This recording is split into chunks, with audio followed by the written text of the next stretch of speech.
Gary, you want to? All right, next, now we're moving to the policy session portion of this morning. You have 4 policy sessions that we'll attempt to do in 1 hour and 15 minutes, but of course, we'll take all the time you need to answer your questions. To start, Chair, would you please convene as the Water Environment Services Board of Directors? All right, one moment here, Gary, I apologize. I'm trying to find that. Okay. So I now recess as the Board of County Commissioners and convene as the Water Environmental Services Board of Directors. Thank you, Chair. The first policy session sitting as the Water Environment Services Board of Directors is Water Environment Services 2025-2030 Capital Improvement Plan. You already had an informational update. Today is the decision point for you. Greg Geist, Director of Water Environment Services, and Jeff Stallard, I forgot your title, please. Capital Program Manager. Thanh you. Go ahead, please, Greg and Jeff. Thank you, Gary. Yeah, this is the second time. Unfortunately, I was ill the first time, so Ron presented it. So today will be an abbreviated version. First, I want to thank Jeff and the engineering team for putting this together and remind folks that this is an annual renewal of a 5-year plan. It's what we want to build and when we want to build it. It's not how we're going to pay for it. That comes during the budget process. So next slide. Just a quick reminder, this is our service area all the way from far Happy Valley down to Milwaukee, south to Oregon City. We serve about 200,000 residents, treat 7 billion gallons of wastewater per year. Next slide. Thank you, Andrew. Okay, so our 5-year capital improvement plan is a rolling 5-year plan of how we're going to spend money on what projects over the coming 5 years. Again, separate from the budget and from system development charges. So how do we know? We know that we want to spend $247.75 million in the next 5 years. And so how do we know what projects we need to build and when we need to build them? Next slide. Over the past several years, Wes has invested heavily in master planning for our facilities, for our collection system, for our stormwater system. And these plans look at condition and they look at growth needs for out to 2040. So we have a very comprehensive understanding of the condition and the future needs of our infrastructure. Next slide. And just so you know, a lot of people think of Happy Valley and Clackamas County as, it's a high growth area. But when you look at the projects that are in our 5-year capital improvement plan, it's approximately 50-50.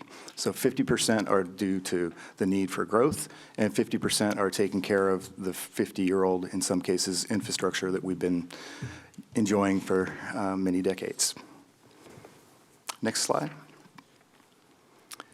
And again, we're committed to predictable and reasonable rate increases over time. One of the ways that we do that, it's a delicate dance. Our engineers would love to build everything tomorrow, but we have to have a long-term financial plan and strategy and prioritize those projects over time so that we can finance them and we don't have rate shocks. So this is what that $247 million looks like over the next 5 years. Next slide. So I got back to Commissioner Savas on several items that came up during the last presentation. One thing I wanted to share, though, with everyone is the work that we're doing at Kellogg. So we were talking about the sequencing of projects, specifically the solids handling project that would reduce the amount of truck traffic coming out of our Kellogg facility heading down 99. So I just wanted to give you an overview of what we've done there since essentially 2017. In the middle there, you'll see a 1. That represents a whole suite. I think that was up to 17 projects, $18 million, that kind of touched a lot of different areas within the plant. Commissioner Savas was absolutely correct. For a time, the Kellogg facility was kind of on the bubble, whether it was going to continue to be a wastewater treatment facility or get turned into a pump station or who knows what. And so there was a time in the 2000s where there wasn't much maintenance going on there, rehabilitation, just wasn't happening. So we were behind, and we still are trying to catch up from that time period. But we're making significant investments there now. Right now, we're working on the admin remodel, which is number 5 on the left-hand side. Disinfection improvements are part of this 5-year plan. and then solids handling has been pushed out. We do start it near the end of this plan, but originally it was proposed, well, as of 2020, it was proposed to be done, I think, in 2026 or 2027. We did a study, kind of a financial analysis, a net present value analysis, saying, okay, well, is it cheaper to build this thing now, or can we put it off? And it was essentially a wash. So from a financial angle, it didn't matter if we were going to build it then, or if we were building it now, or if we're going to build it in 5 years. But from what's the most highest priority from a functionality standpoint, we felt the projects that we're going to be working on before that are the higher priority project. The UV disinfection system that we're going to be replacing is literally the first one that was ever installed in the state. And that was like 40 years ago. It definitely needs to be replaced. So that's the Kellogg story. Next slide. Ron mentioned this. We have indexed this to the most recent construction cost indexes. So we think that we're in, our cost estimates are in pretty good shape. Next slide. And again, we will talk more about financial planning during the budget process, but just steady, predictable rate increases, appropriate reserves, appropriate debt coverage ratio, and seeking external funding and grant opportunities wherever we can. So we also have a 10-year CIP that's kind of standing behind this one, along with a 10-year financial plan. So this is not, we're looking out quite a bit farther than the next 5 years. Just want to let you know. Next slide, I think that's it. So, like I said, this is the second time we've been before the board. Hopefully we've answered your questions, happy to answer any more. And the next step would be to formally adopt this plan and to bring a resolution in front of the board at a business meeting, future business meeting. Great, thank you very much. And I have a few commissioners who have some questions. Commissioner West? Oh, no, I must have not been turned off from last time. Oh, sorry. Not this time. My apologies. Commissioner Savas has a question. Yeah, one thing that Greg didn't mention, yeah, we are behind at Kellogg, and just to clarify, the reason we're behind was because of that 25-year dispute with the city of Milwaukee that wasn't solved until 2012 when we negotiated a solution. So therefore, what was happening is that we want to do the work, but Milwaukee would not issue the permits for us to do the work to upgrade the plant. So on one hand, they were complaining about odor and all the other things about the facility. At the same token, ironically, not allowing us to do any of the work there by not issuing the permits. But we're past that. So, but again, I have a hard time supporting the delay in the solids handling, the dewatering, only because I felt that I conveyed assurances that we would follow the timeline and get that finished. So kicking that 5 years, I just have some discomfort with it. I thank you for speaking to it and addressing it. I'm not here to stop it. I'm just saying I just don't feel good about basically stepping back on the assurances that we conveyed years back with the city of Milwaukee. Just trying to operate in good faith. Other commissioners, comments, questions? All right, may I please have a motion to adopt the Water Environmental Service Capital Improvement Plan at the future business meeting? I move we support the Water Environment Services 2025-2030 Capital Improvement Plan. Second. Right. So Commissioner Schrader has moved to approve the Water Environmental Capital Service Improvement Plan. Commissioner Fireside has seconded the motion. Any further discussion? Clerk, would you please call the poll? Director Savas. Nay. Director West. Aye. Director Schrader. Aye. Director Fireside. Aye. Mr. Chair. Aye. Motion passes 4-1. And I just wanted to close to Greg Geist, and I just want to say I very much valued sitting down and spending a lot of time with you and learning more about water environmental services, the many things you have going on. It was very impressive to really also kind of see how you're planning for the future and looking at it both in a financial way, construction, and it was very impressive. So I just wanted to do a shout out and say the county's lucky to have you. So thank you both for the work you do. And I think we have another item coming up. Gary, what's next? Next, thank you, Chair. So the next 3 policy sessions are all related to fees and fines. I'm going to give a preamble right now for all 3, and then we'll do them one at a time. So, last year, the Board of County Commissioners in December approved an updated cost recovery policy that addresses how Clackamas County will collect fees and fines to, as best as possible, recover the costs of doing certain programs that benefit not all residents of Clackamas County, but those that use the services.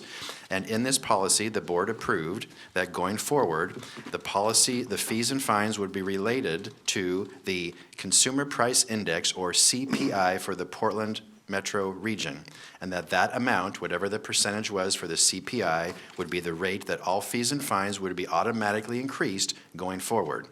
However, if any department wished to have a lower fee or a lower rate than the CPI, or a higher rate than the CPI, or an entirely new fee or fine, or to rescind an existing fee or fine, all of that needs to be approved by the Board of County Commissioners.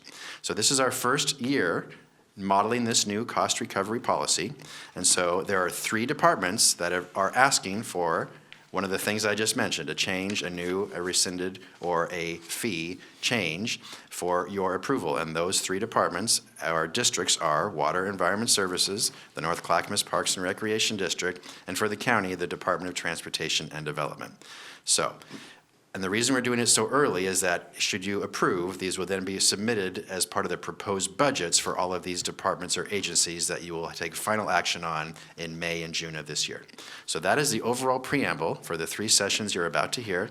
I'll pause here. Do you have any questions, commissioners, about the prior board policy or about what we're looking for as we go forward here? The staff's looking for. Well, General questions. just a question I have, in the column that shows the fee amount, is that the existing fee amount? Okay. Sounds like yes. Yes, it is. Yes. But each department will individually talk about their proposals here in a moment. So with that, let's get started. The first one, you're still meeting as the Board of Water Environment Services. This is proposed 2025-2026 fees and fines review for Water Environment Services. Greg Geist is the Director of Water Environment Services. Aaron Blue, the Financial Services Manager for Water Environment Services. Go ahead, please. Thank you, Gary. I'll jump right into it. First, I want to thank Aaron and the finance team. When people say nice things about Wes, it's because we have great teams at Wes, like Aaron and hers. So thank you for that.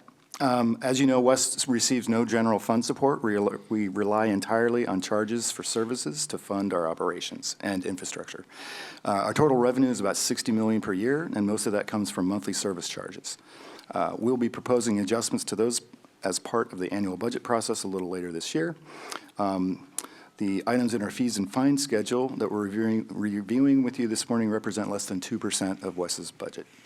Our goal in setting rates, whether it's monthly service charges or specific services in the fee schedule, is to ensure that our fees are fair, equitable, and based on the actual cost of providing service.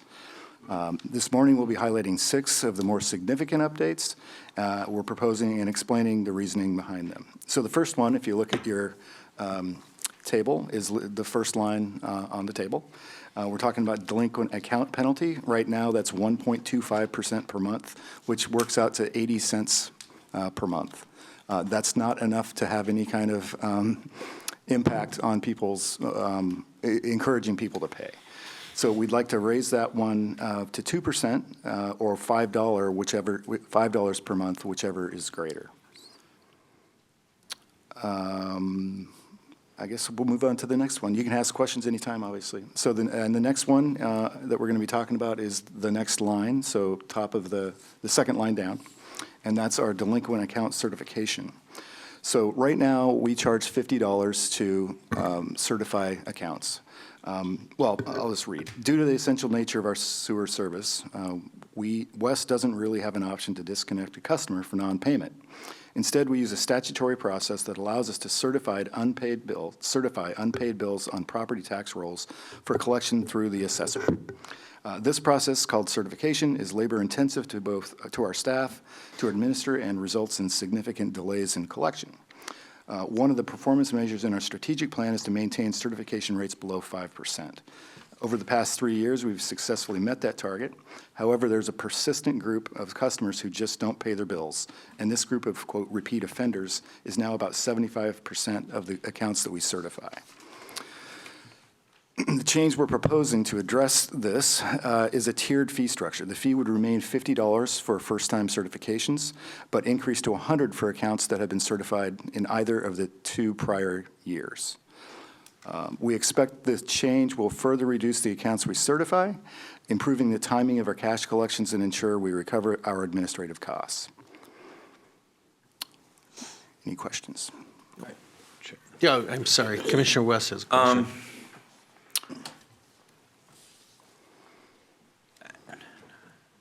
I think a lot of people who, first, just a basic question is, a certified account or non-certified, can you explain that, is there a difference there? What do you mean by certification? All it means is that we take that debt and the assessor applies it, adds it to property taxes for that piece of property. For that, okay. So we can't shut off service. We don't use a collection agency or anything like that. That's how we collect that.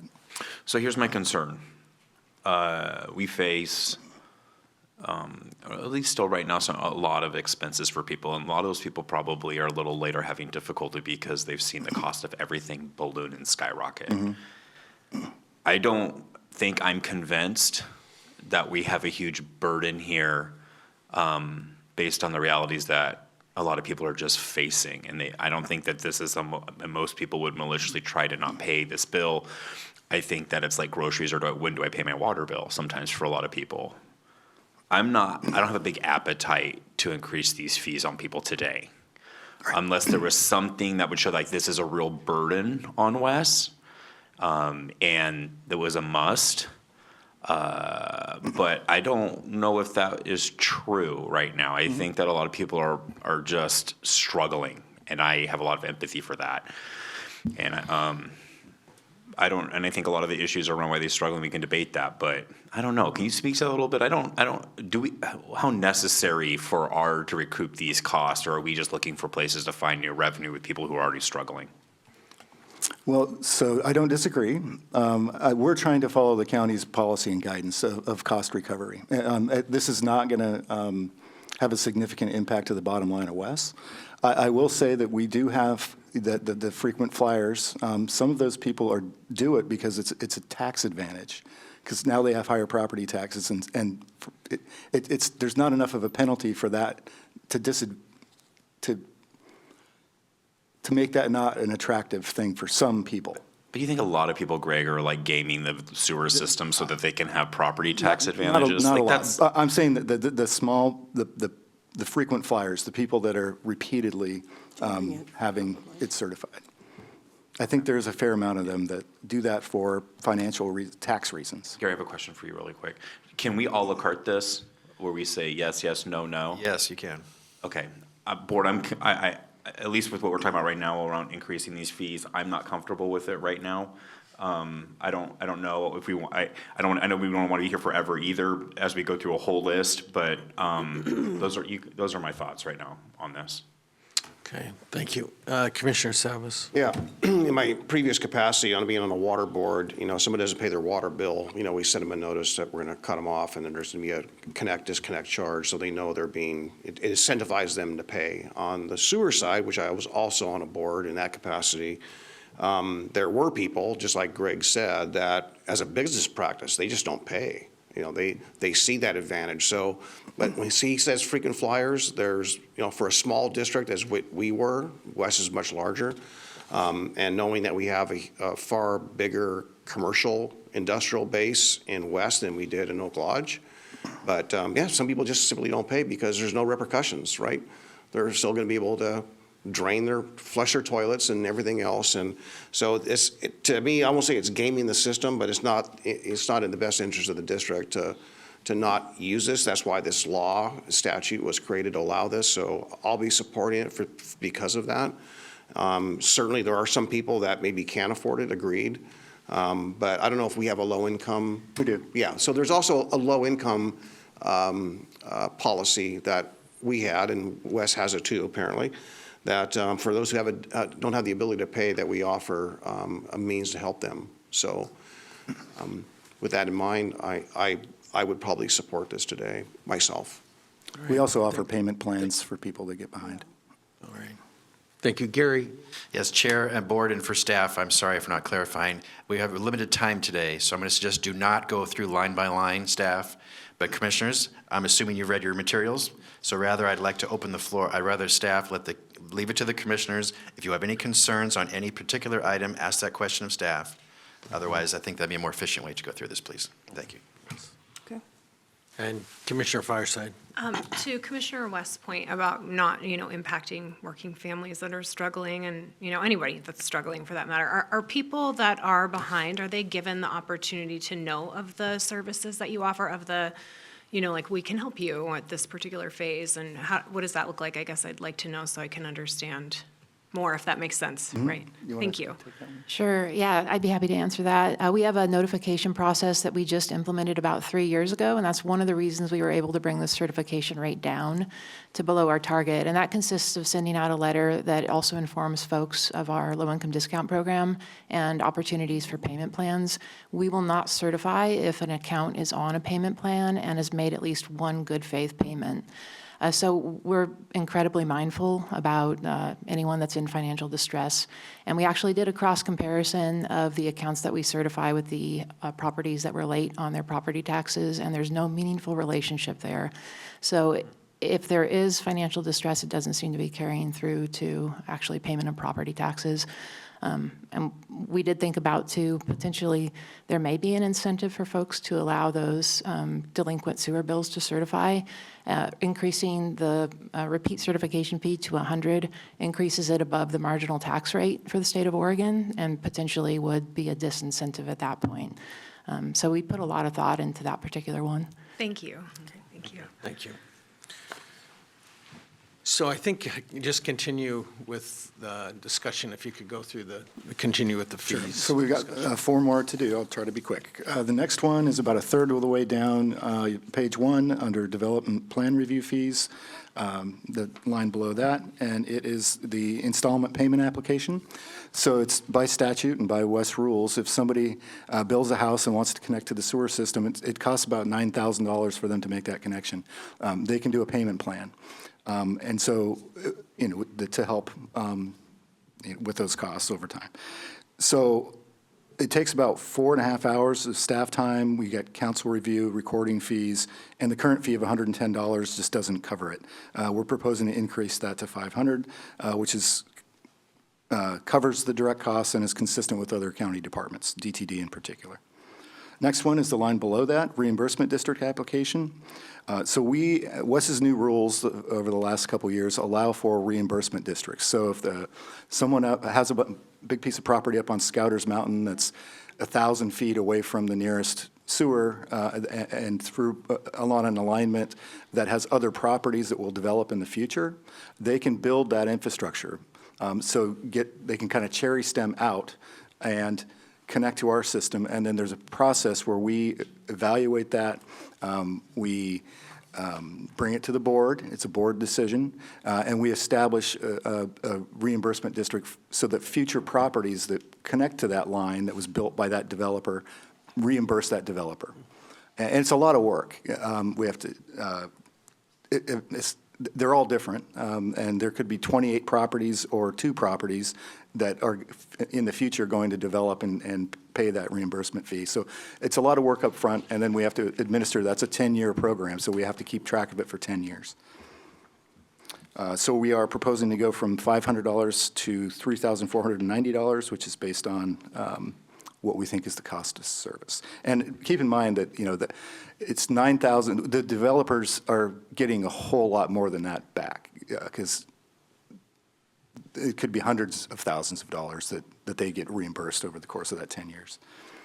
Commissioner Savas had a question. Yeah, so I know you're on it, Greg, but just for those people, and I'm not kidding when I say this, yesterday morning someone called me about this very thing. I don't know if they saw it in the packet, but They were asking about the SDC fees and if the ratepayers, he, was paying to subsidize development. You know, that's the yin and the yang of SDCs. So my question is, how would you best tell someone how you got to $9,000 based on this chart? Because your connection fee is $6,000, so I know you're assembling. Some of these things play a role into that connection, inspection fees and so on. So it says 6 on the chart. You mentioned 9. How does anyone watching, and this gentleman, when I call him back, get him to understand what the actual SDC charge is for a simple domestic connection? Oh, sir, okay, you're looking at connection charge. The SDCs aren't on this schedule. Yeah, the SDCs aren't on this schedule. Okay. So you're saying the $6,000 is in on top of the SDC charge?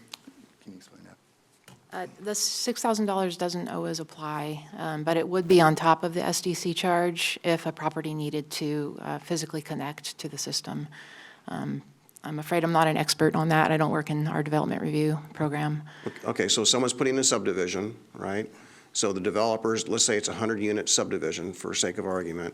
There's going to be the $9,000 SDC plus a $6,000 connection fee, or is that just one connection fee with that feeds into the system where they tap in?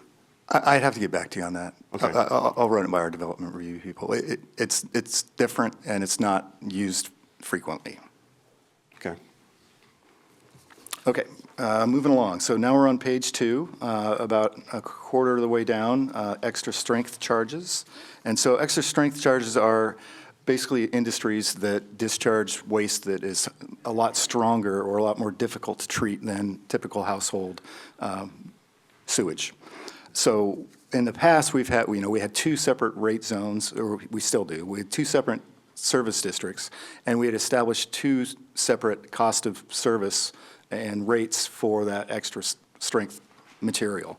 We're over time, and this would be year 1 of 3 to phase in a adjustment to that rate to make it the same. So it doesn't matter where you're at in our service district. If you're one of those dischargers, you would pay the same.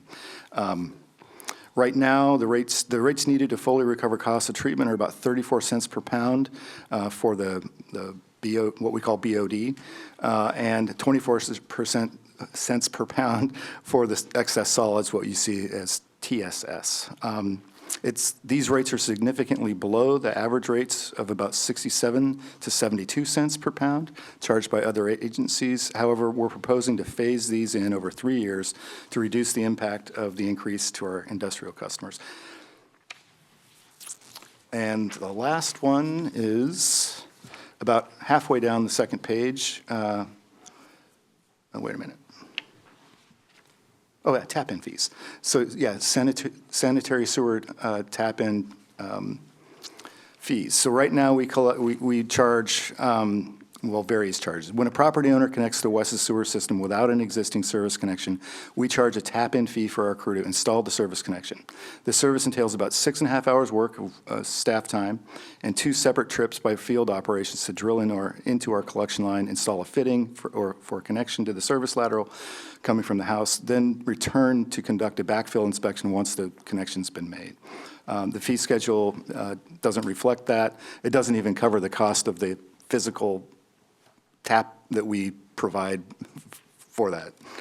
So we're proposing to change it to $665 to cover direct costs, and that's it. We've been thoughtful, I think, about structuring these adjustments, and they reflect the true cost of service, which we think is consistent with the county's policy. Happy to answer any questions. All right, Commissioner Fireside. Thank you. So I just had one question when reviewing your fees, and it was the last one that you just covered. So as far as the sanitary sewer tap-in increase, is it going to be sufficient to cover the actuals relative to the ones that you've eliminated? I guess that was my concern. So they seemed, like just 10%, or, like they're just much lower. So I just wanted to make sure that that was, and you feel like going forward with the CPI tie that that'll work. So the $660? Yeah, I think, yeah.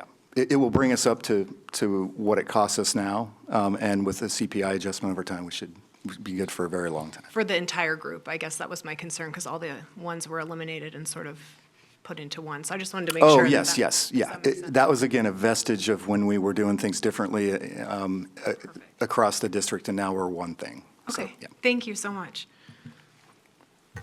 Any other questions, colleagues?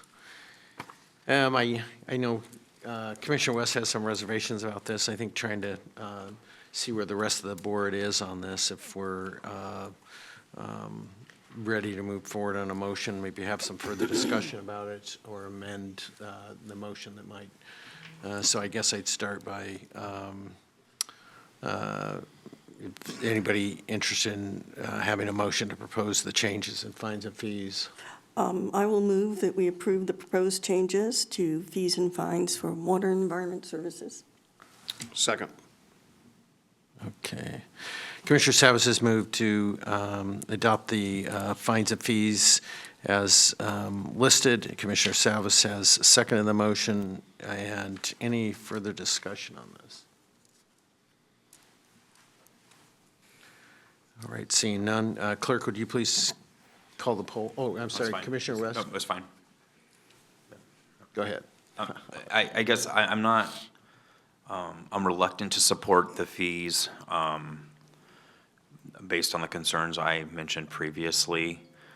Your explanation was fantastic, by the way, on like the efforts that you do make. So this is, I'm not pointing any fingers. I just don't see that as maybe necessary or doing anything but raising fees. I don't see the end benefit to it necessarily. I don't think it moves the needle, except if we just collect more fees on that one specifically.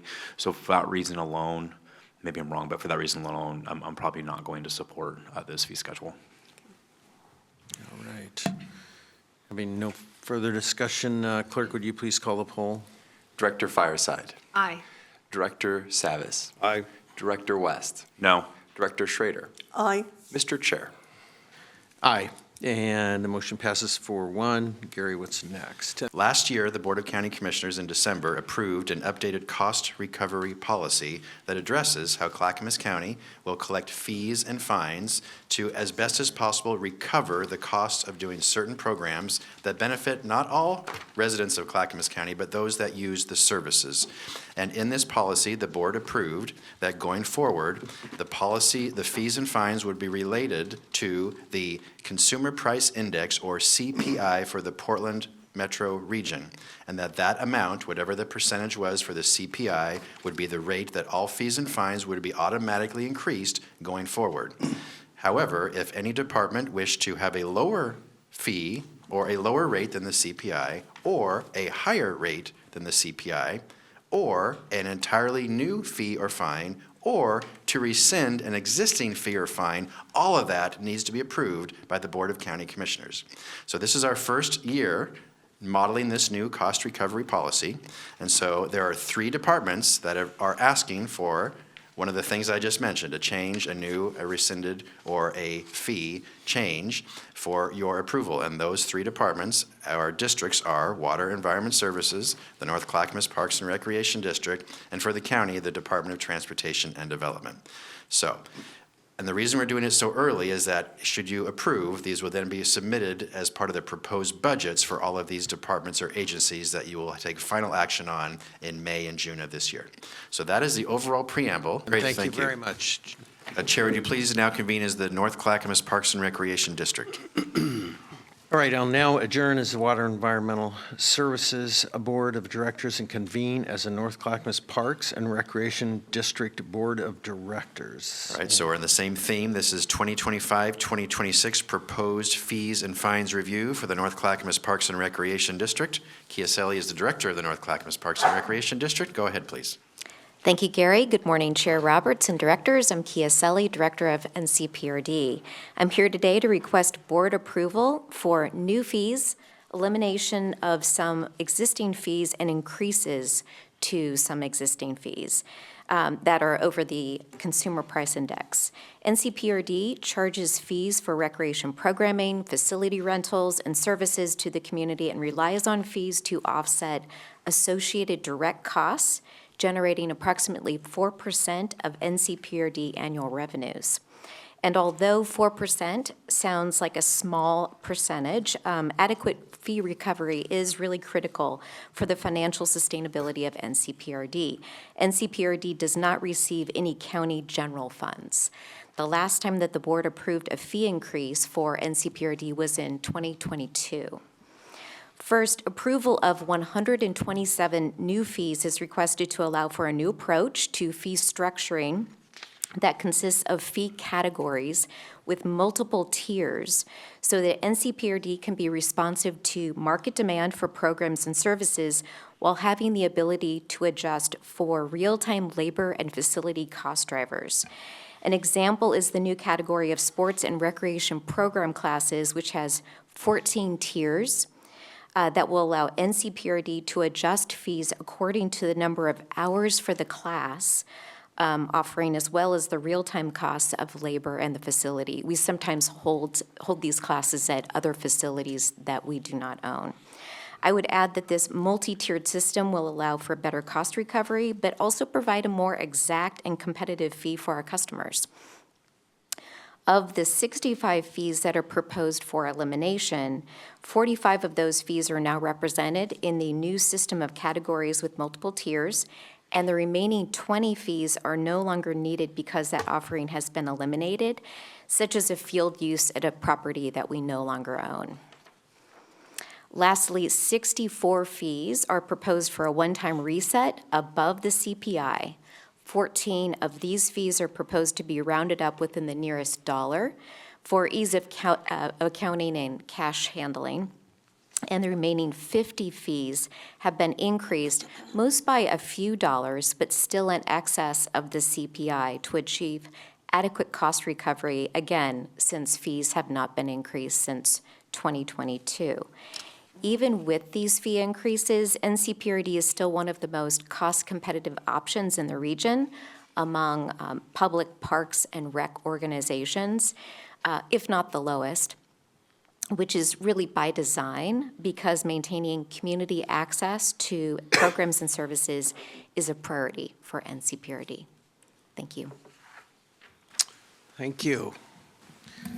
And colleagues, questions? Oh, I'm sorry.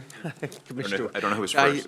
Commissioner West, Okay. that's all right. Thank you. I have just two fees that I have a question about. When you take the CPR class for $100 versus $125, what is the certification that's actually being given and earned? What level of training is that for that amount of money?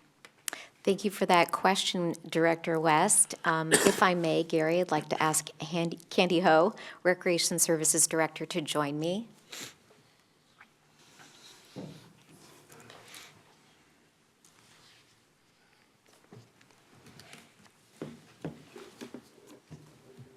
And you were inquiring about the CPR? I am, just introduce yourself, please. Hi, I'm Candy Ho. I'm Recreation Services Director for North Clackamas Parks and Recreation District. Great, thank you.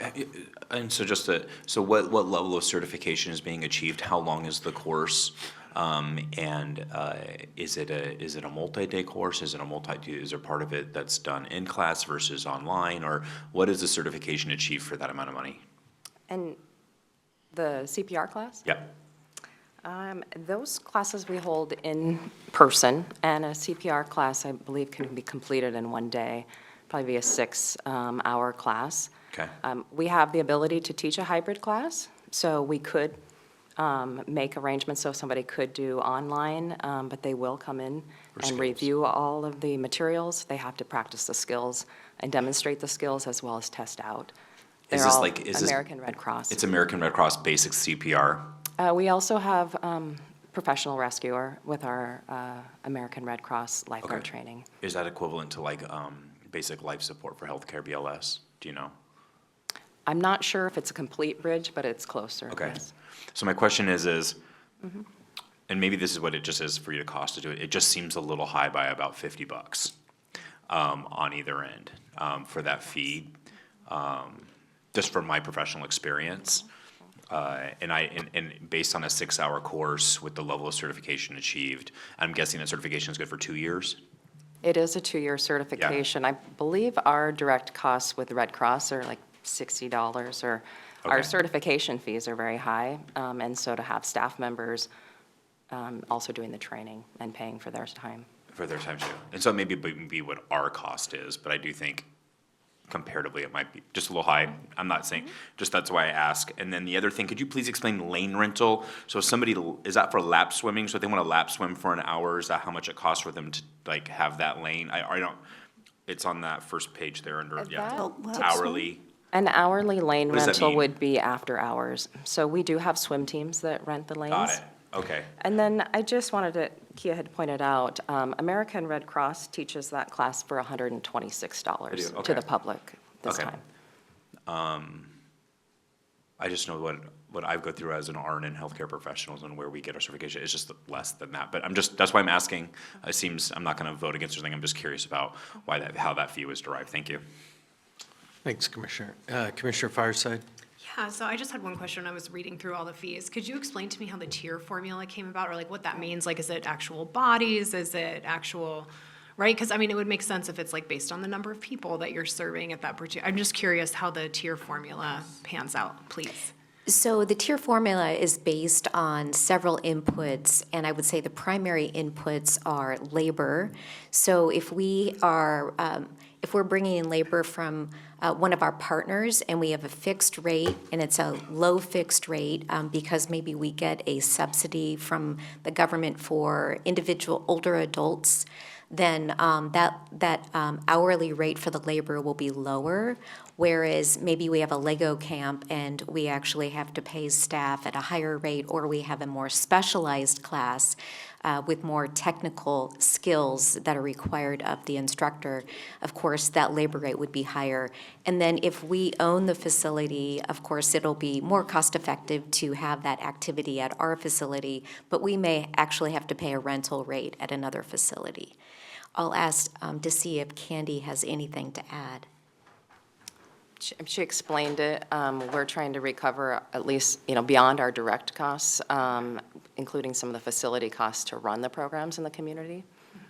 So it could be like the utilization rates of the people actually, like if there's 10 people versus 5, then the tier would be higher. I just want to make sure I'm understanding it. No, it's the total cost to offer the program. Got it. So we have a document, we call it a cost recovery sheet internally, but it includes all of our costs. So we have labor, any outside contracts, any materials and supplies, facility costs, and all of that's calculated. And then based on the size or the availability of the room. So sometimes it does count by people. If we have young children, we can, our ratios and those types of things come into play. And then we calculate what that cost would be for us to recover that cost. Great, thank you. Thank you very much. Thanks. Commissioner Savas?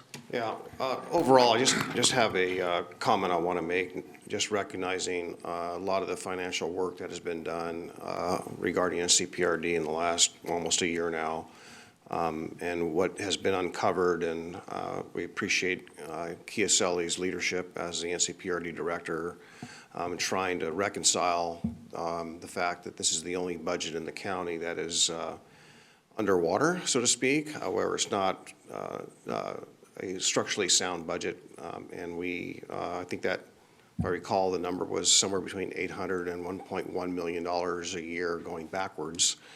This is not going to rectify that, and I think that the fees are structured in a way, as Kia introduced them, as being somewhat relatively competitive. So I would just want to bring to attention the fact that we're experiencing financial pain as a district, and we've been perhaps maybe a little bit in the dark as to what our financials really are. So this is, I won't say overdue. I know it's only been a couple of years, but we also have seen a tremendous spike in cost in delivering services in the last few years. So I support this, and I know that if we find out if something's not too high, as Gary introduced all these fees, that staff can come back to us and we can adjust up or down if we think something's out of line. So overall, I'm supportive of the fee increase. Chair, I yield back. Here, thank you, Commissioner. And any other questions, colleagues? All right, thank you. May I have a motion on the proposed changes to the fines and fees? Chair, I move that we approve the proposed changes to the fines and fees for the NCPRD as presented. Second. Right. Commissioner West has moved to approve the fees, North Clackamas Parks Rec District fees and fines, and Commissioner Schrader has seconded the motion. Any further discussion? Hearing none, clerk, would you please do me a big favor and do the poll? Director Savas. Aye. Director Fireside. Aye. Director Schrader. Aye. Director West. Aye. Mr. Chair. Aye. Motion passes 5-0, and thank you very much. Gary, what's up next? Thank you. One more. Chair, would you please now reconvene the Board of County Commissioners? Great.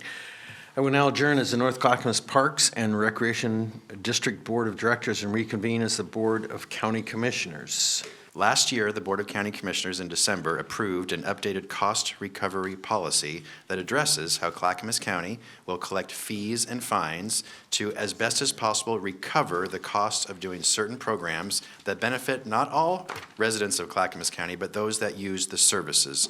And in this policy, the board approved that going forward, the fees and fines would be related to the Consumer Price Index, or CPI, for the Portland Metro region, and that amount, whatever the percentage was for the CPI, would be the rate that all fees and fines would be automatically increased going forward. However, if any department wished to have a lower fee or a lower rate than the CPI, or a higher rate than the CPI, or an entirely new fee or fine, or to rescind an existing fee or fine, all of that needs to be approved by the Board of County Commissioners. So this is our first year modeling this new cost recovery policy. And so there are 3 departments that are asking for one of the things I just mentioned, a change, a rescinded, or a fee change for your approval. And those 3 departments, our districts, are Water Environment Services, the North Clackamas Parks and Recreation District, and for the county, the Department of Transportation and Development. So, and the reason we're doing it so early is that, should you approve, these will then be submitted as part of the proposed budgets for all of these departments or agencies that you will take final action on in May and June of this year. So that is the overall preamble. This is 2025-2026 proposed fees and fines review for the Department of Transportation and Development. Presenting Dan Johnson, Director of Transportation and Development, and Deidre Landon, Senior Administrative Services Manager. Go ahead, please. Well, since Greg got to do a shout out to his amazing financial staff, I want to do a shout out to our amazing financial staff. This is Deidre Landon. You don't see Deidre much. Deidre moves mountains financially for us. She is the heart and soul of our financial programs within DTD, and we are so grateful to have her as part of our organization. Now, you're blushing a little bit. This is great. Thanks You're doing so much. fabulous. Yeah. So, with that, Chair Roberts, Commissioners, thanks so much for the time. As you know, we periodically come before you with fee adjustments. It's been some time since we've done a very comprehensive assessment of those fees, but we're here to share with you a number of fee adjustments within DTD. I want to start really quick with just kind of a discussion around some of the fees that we have. Some of the fees that we have with the incorporation of BCS into Business and Community Services into the Department of Transportation and Development. Our fees take different forms. Some of them are services rendered on the development side. So basically, it's a service that's requested of us, and there's a get and a gain associated with that. And some of them are access to services, such as to parks and things of that nature that are near and dear to people's hearts. No matter what that fee may be, we are very serious about looking at building efficiencies within our numerous programs to minimize any and all fee increases that we bring forward for your consideration. And nobody wants to be up on that dais having a discussion around increasing anything. We understand that. And so the fees before you today, we can share with you. We have not only been very comprehensive around those fees, we've also been looking regionally and jurisdictionally around those fees to ensure that they are in line. And I can assure you the majority, if not all, are there and or are less. And I can assure that to you. So with that, I'm going to run down kind of into categories. You see on the materials, we have a cover sheet on there, and then we have a whole list of the fees. We've got to talk to you about specific fees if you have questions, but first, just kind of the categories that we have for you today. First is elimination of fees. We have about 17 fees and about 3 fines that we're looking to eliminate.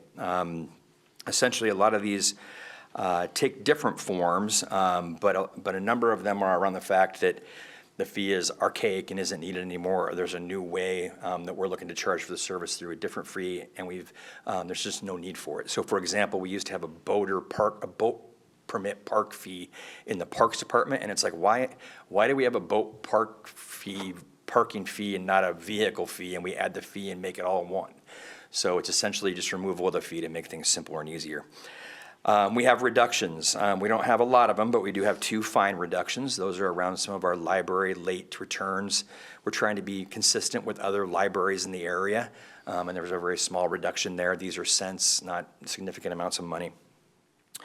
We have housekeeping adjustments within the fee table. A lot of these housekeeping adjustments aren't fee increases, but they're more around terminology. So when the fee table gets adopted, there are definite descriptions of those fees or names of those fees, which we're looking to adopt. Again, those don't adjust any dollars up or down. We have new fees, and we have new fees because it's, again, the world does change. We have about 27 new fees, about 14 new fines. And a couple of the easiest examples I can give to you are around, so let's say the word middle housing. Middle housing didn't exist until the legislature defined middle housing to come in as through a permitting process. So essentially, we're adopting fees consistent with current fees for some of these new legislative requirements that are coming down regarding certain permitting and certain authorizations. One of our fees that we are adding is a tech fee. Majority of jurisdictions around the area add a technical fee on some permits when they're submitted fully via technical systems. DTD has invested up to approximately $1 million since the pandemic to make access to our permitting system as resilient as we can. And so essentially, individuals do not have to visit, although we miss them, do not have to visit our lobby to submit application materials. They can do it all online. That's a minimal fee of about 3%, up to a maximum of $5. But that is a new fee that we're taking into consideration. We do have fees that fall into the 2.8, or just the CPI policy direction that was given, but we are bringing them forward for board consideration and approval separately because for efficiencies and cash handling simplicity, we are requesting that we round some of those down. These are by cents or $1, but basically we've done the CPI adjustment on these fees, and those fees that are of a smaller dollar amount create oddities around change and handling and things of that nature. So we're requesting to round those a little bit less than the CPI amount. We have one-time resets, and we do essentially have these resets also beyond that. We do have fees that have fallen outside of the market, which have not been looked at for some time. Fees around our septic and soil services program fall into that category. I don't believe we've looked at fee increases for that program for almost 8 years. Not that we haven't needed them, but essentially there were cash reserves and contingencies there that were able to keep that program afoot. So we felt it was important to do a deeper dive into what that fee structure looked like and what that fees needed to be adjusted to. We have done that, and we're bringing those forward for consideration. The intent is with that reset, though, I want to make sure we're clear, because this is the first time in this new cost recovery methodology with the CPI. Once that reset is done, hopefully those number of ones that those fees that fall in the reset should be reduced, because then they'll be able to use the CPI adjustment to go forward. But this is a one-time reset for those. Then we have fees that are exempt, and we want to make sure that we're clear with everybody. There are fees within that we charge that we are affirming to the public that we are exempting from this process. Those fall into a number of different categories, but I want to be clear. Our systems development charge fees are not included in this packet. Our vehicle registration fee is not included in this packet. We do have a number of fees that run through that are required to go through a specified notification process, and those are mostly around the state building official and building services fees. To do that, we have to go through a very specific notification and engagement process, which we were not able to do in consideration of this time frame for this fee request. We'll be coming forward with a separate package of those fees at a later date that allows us time to notify and engage with some of our partner entities out there, like the HBA and others. But again, that's a general summary. We'd be happy to review the fees specifically with you or answer any questions you might have. We have a few questions up here. Okay. So, We thought you were saving them. Yeah. Commissioner Fireside. Hi, so thank you both for being here. Dan, I know we talked about this offline, so I'd be remiss if I just didn't ask you publicly, but so looking at the development agreement fees, do you think this one-time adjustment to septic for this year will keep us on track with nominal impacts going forward? Yes. for development? Yes, Okay. because the hope is that the one-time reset will put us in a strategic place to have smaller fee increases that are consistent with the CPI adjustment going forward, and that's the intent. And when we talked to, actually, Deidre reached out directly with a number of different entities, HBA, to kind of talk with them, not about these fees specifically, but more about their approach. And the feedback that we continue to hear is the fact that small incremental adjustments that are done, that are market-driven, are much more tolerable than large-scale increases. The snap of your finger and a fee doubling, those things that have no connotation to reality or marketplace are the ones that people really struggle with. I can affirm to you, there are none of those in this packet that you see today that I'm aware of. There's nothing in there that falls into that category. So yes, it should be keeping up with the market.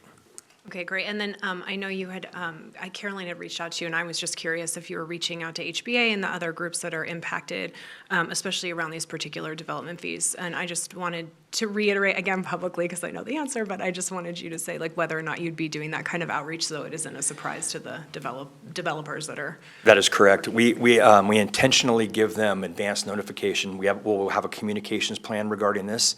A communication plan is intentionally long because it allows the development community to make the conscious decision, do I come in and apply for it before this deadline is in place? And they are able to do so, but give some time for that market to kind of catch up. Wonderful, thank you. Thanks. And Commissioner West.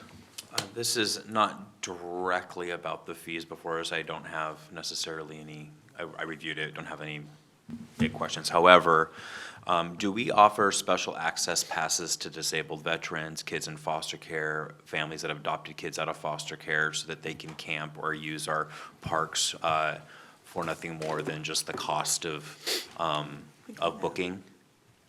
Were you saving that one? No. I unfortunately don't. I don't know the answer to that. So I would like to know love that. yeah, I know that yeah. the state does offer those. I think it would be a really great opportunity if we could offer those to, I know a lot of our nonprofits could have some kiddos have really amazing experience in our parks. I know foster kids, disabled veterans, those type of things for special access, maybe mirroring what the state does or looking at that and implementing a similar program to waive those fees and costs. For some reason, I think we have some of those categories, but not all. And so I'll have to go back and take a look at it and get back to you. And we'll report back to the entire board. Thanks, Commissioner West. Commissioner Savas. Yeah, just have a comment. Over the years, it's clear that development fees, permit fees, number of fees have gone up and up and up. It doesn't, I don't care if it's this or NCPRD or WES or anything, it doesn't, we don't derive any pleasure from raising the fees. At the same token is, I also realize that if certain aspects or operations of the county are being subsidized because the fees aren't high enough by people who aren't visiting, or getting their permit, and they're being subsidized by any resulting cuts in services in other areas because we can't afford it. That's not fair to everyone. So I, again, have a little bit of comfort today knowing that if we find something here that is objectionable or we learn it's objectionable, we can come back and make the adjustment. And again, it does, there's so many fees here. I was going to ask Chair if he wanted to go over line by line over each one. I'm joking. Thank you, Paul. And I just want to say your introduction to Deidre, my gosh, this lady is awesome. Years ago when I first came on the commission, I was working with C4, she put together a spreadsheet on some work, and I was blown away then and blown away since then. So Deidre, just glad you're still with us. Mm-hmm. You're not going to retire, right? Not yet. But Deidre is mathematically inclined and knows spreadsheets like nobody else I've ever met. So good to see you. Thank you so much. Nice to see you as well. I just had one comment. First of all, great job. Thank you very much. It's not for this year, but perhaps next year we can have more of a discussion. I really believe that out-of-county, out-of-state users are really impacting our system way more. And I think I was surprised one time we did kind of a polling of people using our parks, the river. I mean, there was one time where during some really hot days, we had like 300 people per hour coming down the Clackamas River, a lot. And so I guess my point is I always want to look out for Clackamas County residents. They pay taxes and contribute, and perhaps we take a deeper dive into out-of-state users, out-of-county users. And I noticed you had a differential rate for some of those. I thought that was great. I just would maybe future conversation to think about that because you go to Washington or some of the other places, and I know it's expensive. I feel like Clackamas County is pretty reasonable. So that was just a comment I had. And any other questions from my colleagues? Hearing none, could I have a motion then? Move to approve the staff recommendation, option 1, approve the proposed changes to the fees and fines. Second. Right, Commissioner Savis has moved to approve the DTD 2025-26 fines and fees as modifications. Commissioner Schrader has seconded that motion. Any further discussion? Hearing none, clerk, would you please call the poll? Commissioner Fireside. Aye. Commissioner West. Aye. Commissioner Schrader. Aye. Commissioner Savis. Aye. Mr. Chair. Aye. Motion passes 5-0. If there are no other concerns from my colleagues or any other business, looking to see, we've accomplished a lot. Gary, thank you very much, and thank you, staff, for getting us ready for today. I appreciate it. And with all that being said, the board adjourns this meeting. Thank you.